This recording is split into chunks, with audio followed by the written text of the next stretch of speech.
male reproductive system. And in the male reproductive system, our focus will remain on the testis. So let us magnify the diagram and look at the details of the testis then. As you are looking at the testis, there will be seminiferous tubules. And what is there in the seminiferous tubules? As the name is suggesting, the semen will form and the sperm will form. So sperms or spermatogenesis occurs in seminiferous tubules. When you say sperm formation or the spermatogenesis occurs in the seminiferous tubules, fine. In the seminiferous tubules, you not only have sperms, but there are other cells, like there will be what is called as the Sertoli cell. What is Sertoli cell doing? Actually, it is a nurse cell. Nurse cell means it is a supporting cell. And what is it supporting? Supporting the gametocytes. And there is one more which is called Leydig cell. And what is Leydig cell doing? Leydig cell is around the seminiferous tubules, and they give some hormones like testosterone. So this question comes, who is secreting testosterone? And your answer is Leydig cell. Leydig cell gives testosterone. And what is Sertoli cell giving? It is giving the Müllerian inhibiting substance, inhibin. So the hormone inhibin, or the Sertoli cell is the one which is giving inhibin, or it is Müllerian inhibiting substance. These are some details which you should remember. Now let us look at the histological picture of testis. And as you are telling testis has seminiferous tubules, we have magnified the level of seminiferous tubule, but we still want to magnify it because it is not giving us much detail. So let's do that. And now here you have the lumen. If that is the lumen, towards the lumen you will find will be the spermatocytes. Now if the spermatocytes are towards the lumen, then what is towards the periphery? 1, 2, 3, 4, 5, 6. Actually most peripheral, as you should see, primordial germ cell, and then the gametogonium, and then the gametocyte. If you remember the sequence, the most peripheral is primordial germ cell undergoing mitosis to give the gametogonium, undergoing mitosis to give the primary gametocyte. But then primary gametocyte will become the secondary gametocyte only by meiosis. So there you will be having meiosis. So primary gametocyte becoming secondary gametocyte is meiosis, and then there will be sperm formation in the lumen.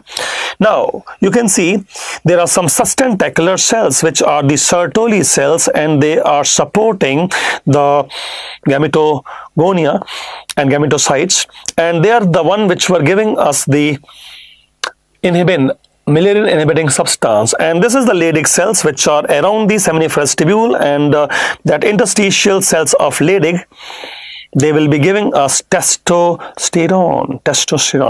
So around the seminiferous tubules you have some interstitial cells of the Leydig, and they'll give you hormones like testosterone here. They are outside the seminiferous tubule or between the seminiferous tubule. Now there is a concept of blood testis barrier, because blood vessels are here and the sperms are there, and sperms must not be exposed to the blood vessel, otherwise there will be autoantibodies killing the sperm. So sperms are always separated from the blood. There is a blood testis barrier, and you cannot expose the sperm to the blood, otherwise blood will think it as antigen, and there can be autoantibodies killing your own sperms. So you must have a barrier. That barrier is strengthened by the sustentacular Sertoli cells. This is one description which we have to focus upon now. How it is doing? We'll draw a diagram, but let us first see this diagram. It is about the blood testis barrier, and as you say, you will magnify the diagram of seminiferous tubule, and as you magnify it, you will still magnify so that in the lumen you have spermatid, then you have the gametocyte, the gametogonia, primordial germ cell here, and blood vessels are still at the periphery.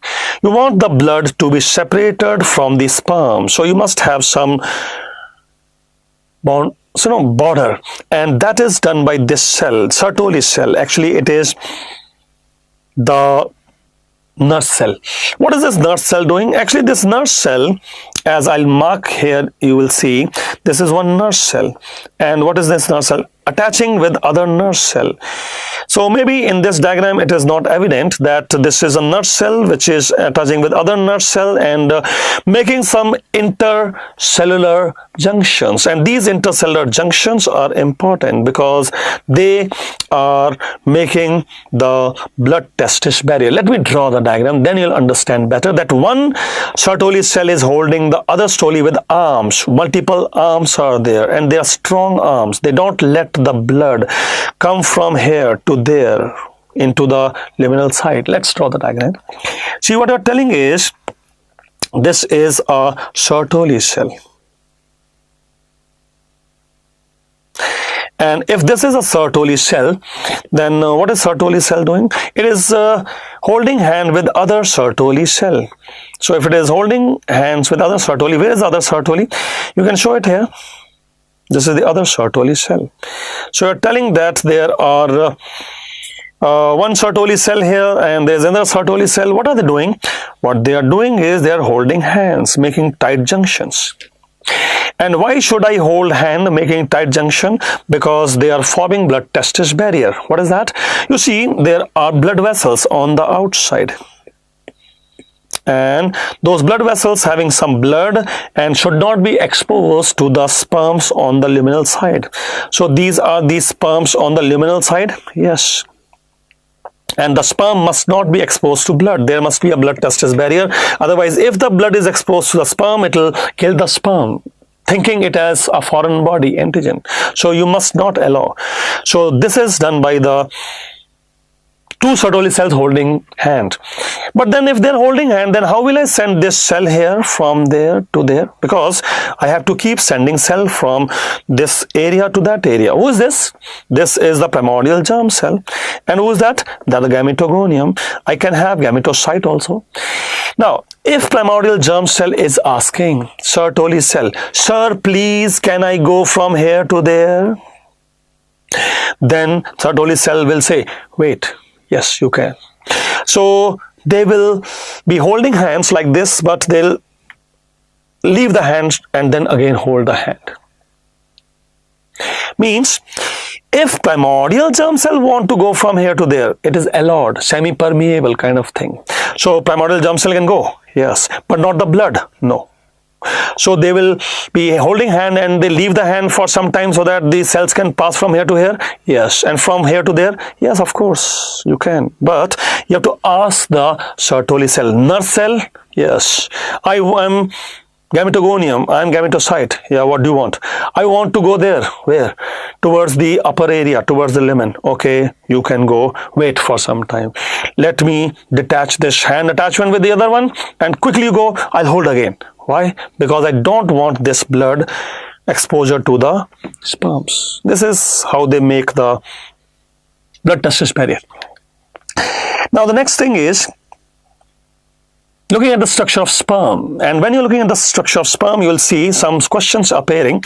See, it is the Golgi apparatus which is going to form the acrosomal cap and which will then release some enzymes in acrosome reaction, which are something like acrosin and which is proteolytic for penetrating zona pellucida.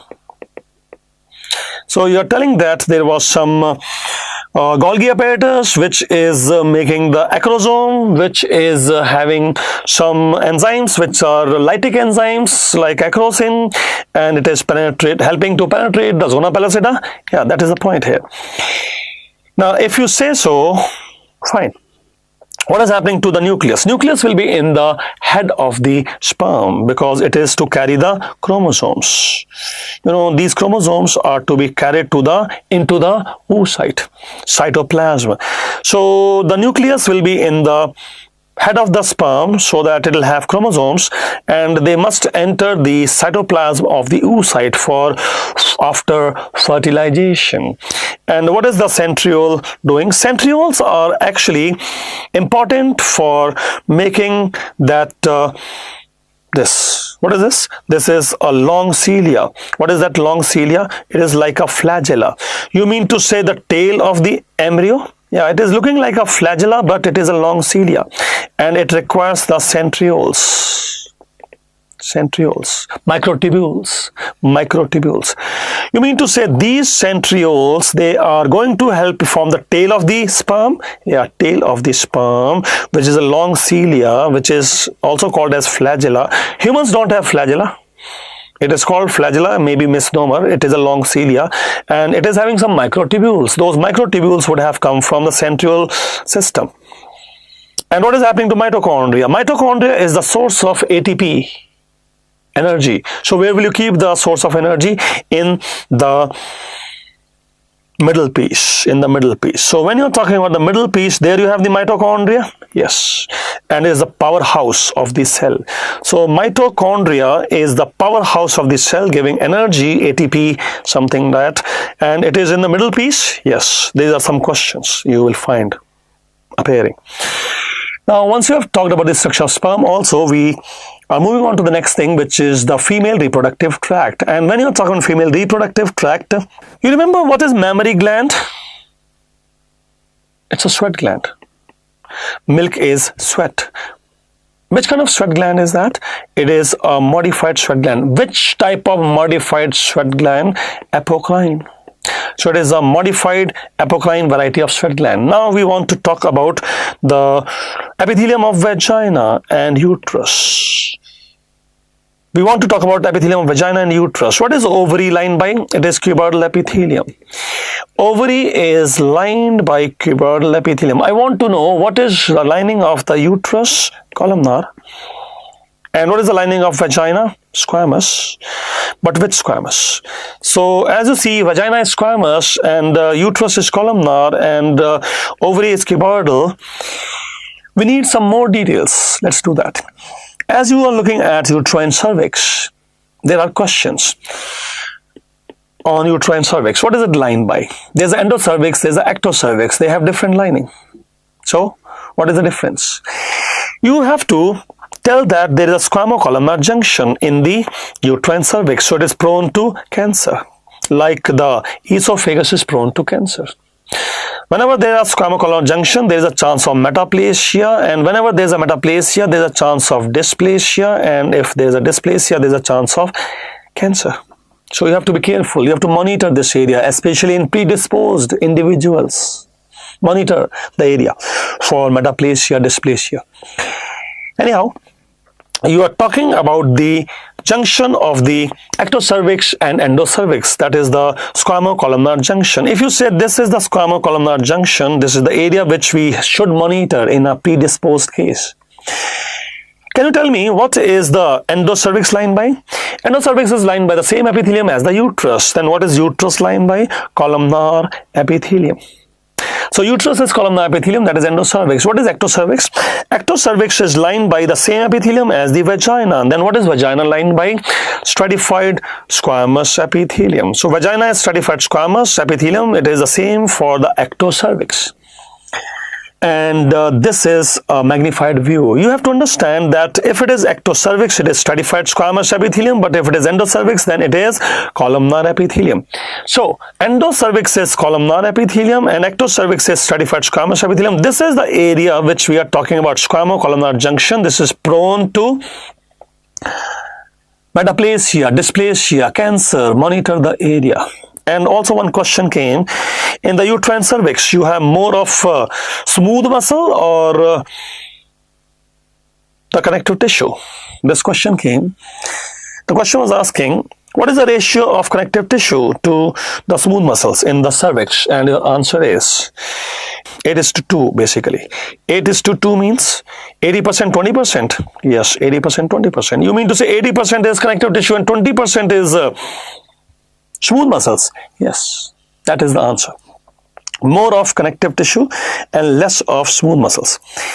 Anyhow, as you are talking about this squamocolumnar junction, you know, sometime you took a sample and you found a biopsy report where you had the columnar epithelium with an island of squamous epithelium. This is columnar again. So this was columnar, this is columnar, and there is an island of stratified squamous. What is this? See, the columnar epithelium is being replaced by stratified squamous epithelium. This is called metaplasia. And if there is a metaplasia, replacement of the normal epithelium by some other site epithelium, that is the thing which is not good for us, prone to dysplasia and cancer. Now let us do one thing. We want to talk about the epithelium of not only uterus and the vagina but also cervix, because the question is asking uterine tube and the uterus and the cervix and the vagina. So let's do that by drawing a diagram. Our diagram will tell that this is the uterus, this is the uterine tube. If you say this is the uterus and that is the uterine tube, then you can also show what is called as the vagina. And if you say this is the vagina, then you are telling that is the cervix. But cervix, as you see, there will be endocervix and then there is also the ectocervix. So, as you are talking about the various components here, you see this is uterine tube and this is the uterus. There's endocervix and there's ectocervix, and then you also have the vagina. Now, you want to know what is the various type of epithelia here, and as we should know, uterine tube has ciliated columnar epithelium. Why do I need cilia for? If you don't have cilia, you can have Carter-Jenner syndrome. What is Carter-Jenner syndrome? Carter-Jenner syndrome is immotile cilia syndrome, you know, and then there could be infertility, immotile cilia and infertility. In female, I thought it was happening in male. No, in female also. So you're telling that you're trying to require cilia. Yes, it is ciliated columnar. And what is happening in Carter-Jenner syndrome? There is immotile cilia syndrome. So what will happen? Infertility. Why infertility? Why? Because you have to understand, maybe the conceptus is moved by peristalsis in the uterine tube towards the uterus for implantation. Maybe the conceptus in the uterine tube is moved by peristalsis in the uterine tube towards the uterus for implantation, but it is also held by cilia. And if you have a problem in cilia, mobility might be ectopic pregnancy. It will implant here only, will not reach the uterus. So when you are sending the uterus, the conceptus from the uterine tube, you need peristalsis of uterine tube, but along with that you need cilia also to move the conceptus towards uterine tube. If you don't do that, like in Carter-Jenner syndrome, it may happen that the conceptus is implanted in the uterine tube, ectopic pregnancy. Can you tell me what is uterus lined by? Uterus is lined by columnar epithelium. If you say uterus is lined by columnar epithelium, there will be some scattered cilia. Also, there are some scattered cilia also. So, if you say there are some scattered cilia, should I say that uterus is lined by ciliated columnar epithelium? No. No. Uterus is lined by columnar epithelium with scattered cilia. But what is the difference? I can also say uterus is lined by ciliated columnar epithelium. No. Uterine tube is lined by ciliated columnar, but not the uterus. Uterus is only lined by columnar epithelium. Maybe it has some scattered cilia. Then what is endocervix lined by? Columnar epithelium with no cilia at all. So endocervix is same as uterus? Yes. And which is columnar epithelium with no cilia? Yes. What is ectocervix? Ectocervix and vagina has same epithelium. If you say ectocervix and vagina has same epithelium, then what is the epithelium of vagina? It is stratified squamous epithelium. Is it keratinized? What? Vagina? It is not keratinized. Why it is not keratinized? Because it is a wet surface. Wet surfaces cannot be keratinized usually, though there can be exceptions. So you're telling that vagina is a wet surface? Yes. So it should be non-keratinized? Yes. And that is why the ectocervix is so? Yeah. Ectocervix or vagina has same epithelium. It is non-keratinized, stratified squamous epithelium. And then we are telling that here we have to monitor this area. This is the squamocolumnar junction, which is prone to metaplasia. Squamocolumnar junction, junction of endocervix and ectocervix. Now, vagina has no glands. But if the vagina has no glands, then how come it is wet surface? You just told it is wet surface. Vagina has no glands but is wet surface because of transudation. What is transudation? Transudation of the blood vessels. There are blood vessels. It is highly vascular structure, the vagina. So vagina is surrounded by a lot of blood vessels. Yes, it is highly vascular structure. Now, when the vagina is surrounded by blood vessels, it is highly vascular structure. There is a transudation of the blood vessels. Some fluid keep coming into the vagina. Vagina is kept wet by transudation of the blood vessels. Fluid is coming inside. And one more thing. What? Maybe vagina do not have glands, but cervix has glands. So some of the cervical gland secretion keep coming into vagina. So some of the secretion of the cervical glands will keep dripping down into the vagina. Maybe vagina itself is not having glands. So these are some details which we need to remember. If you ask vagina, what is epithelium? Epithelium, we know what? Which one? It is non-keratinized stratified squamous. Then can you tell me where is ciliated columnar? Ciliated columnar. It is, yes, not the uterus but uterine tube. If you say not the uterus, uterine tube, then what is in the uterus? Uterus is not ciliated. It is ciliated columnar only in the uterine tube because uterus is having scattered cilia. So you cannot say ciliated columnar. So shall I keep my answer for this question vagina and also ectocervix? Maybe vagina or ectocervix, the answer should be same, which is non-keratinized stratified squamous epithelium. That should be our answer.